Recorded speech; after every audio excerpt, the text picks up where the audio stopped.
most serious 7 stud players realize that if your opponent has a pair, it's going to be the pair that you see exposed 2 out of 3 times. Why is that?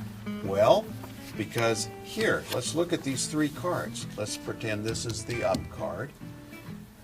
These cards can appear in 3 orders. The 9 of diamonds can be in the first position, the second position, or the third position. Only one of these positions will have a buried pair. Here's a buried pair, concealed pair. The other 2 situations mean the king is exposed. So 2 out of 3 times, it's going to be the actual pair that you see.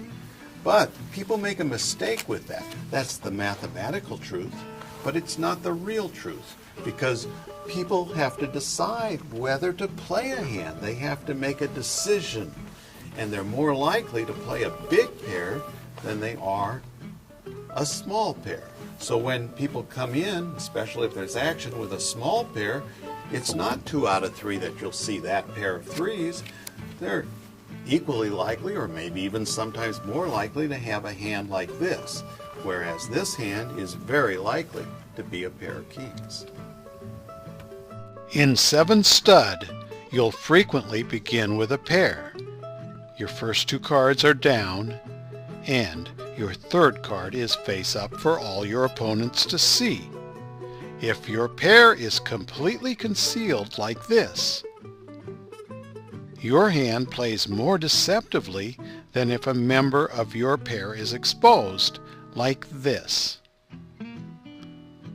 The question is, how often will you get the first kind of pair? We call it buried. Watch.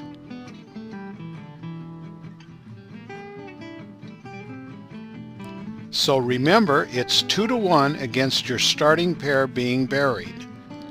2 out of 3 times, your opponents will see the rank of your pair exposed. You can often learn something about how opponents will play just by watching them buy into the game. Here, this player is conspicuously flashing his money. Checks, please.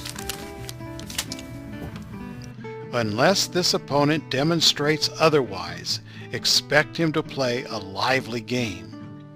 You can call him more often, and you should seldom target him for your bluffs. Well, you know, some people say knowing all the odds is the key to winning at poker, and that the more they put into their heads, the better they'll be. Well, listen, Doyle knows I've done lots of research on the odds of poker and on which hands beat which, and I'm kind of obsessed with it, I guess. It's not true. There are certain odds we'd like you to know at poker, but you know what we do all that statistical research for? The reason I do it? It's so that I can find the answers when we put strategies together, and then we publish those answers, and all you have to do is memorize what to do.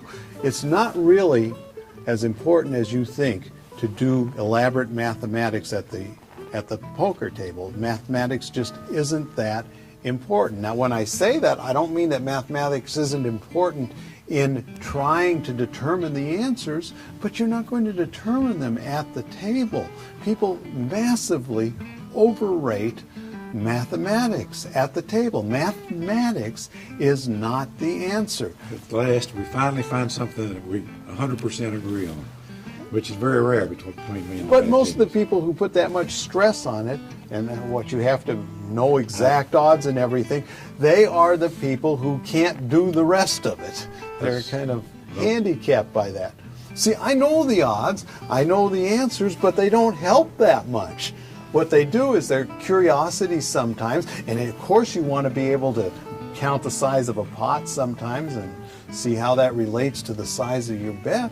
But other than that, somebody who only has a good feel for approximate sizes is going to do almost as well as somebody who knows every nuance. You don't have to convince me. Like I said, I agree 100%. I was very good in elementary math. but I was terrible in advanced math. All you need to know is approximately. That's the right. odds. That's right. And I know that I played with a guy that had a third grade education, and I would ask him about different hands, and he would come to almost the right answer the most bizarre ways that you can imagine. But he always came close to the right answer, and he was a tremendous poker player. And you've wanted to have me do research on certain hands, and you've given me your guess of what they are several times on the telephone. I looked it up, and you're almost right on the money. You're My so guesstimation. close. Your guesstimation. Like, here's a hand, a pair of aces. How long are you going to have to wait to get that hand? What we know, it's about 220 to 1. It's exactly 220 to 1. And so how often will you get that? People say, gee, I've been 5 hours without a pair of aces.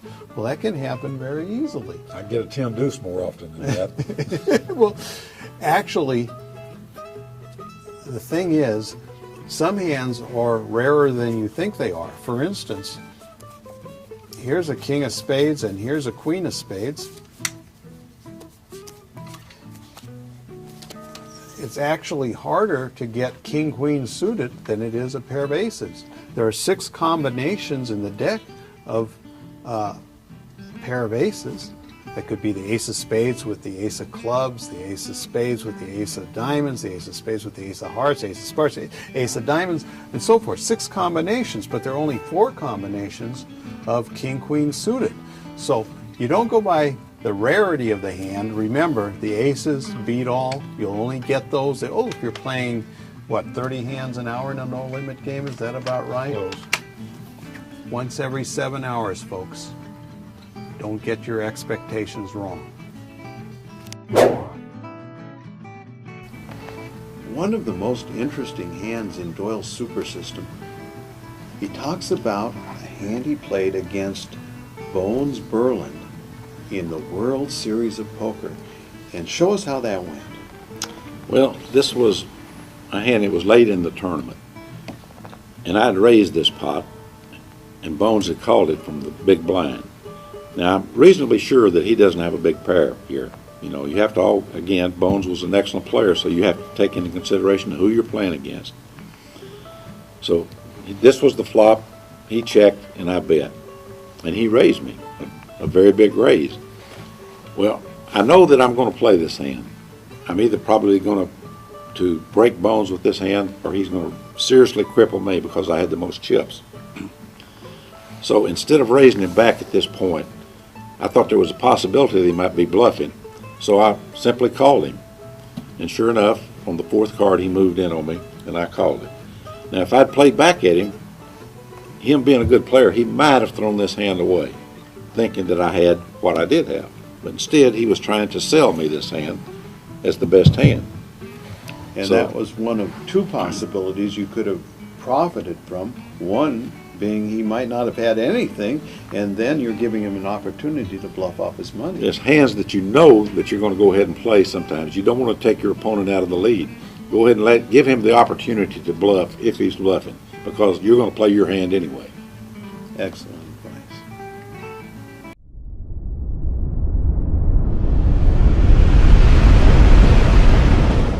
I'm the mad genius of poker, Mike Carroll. And I'm Doyle Brunson. I amplify. Do you?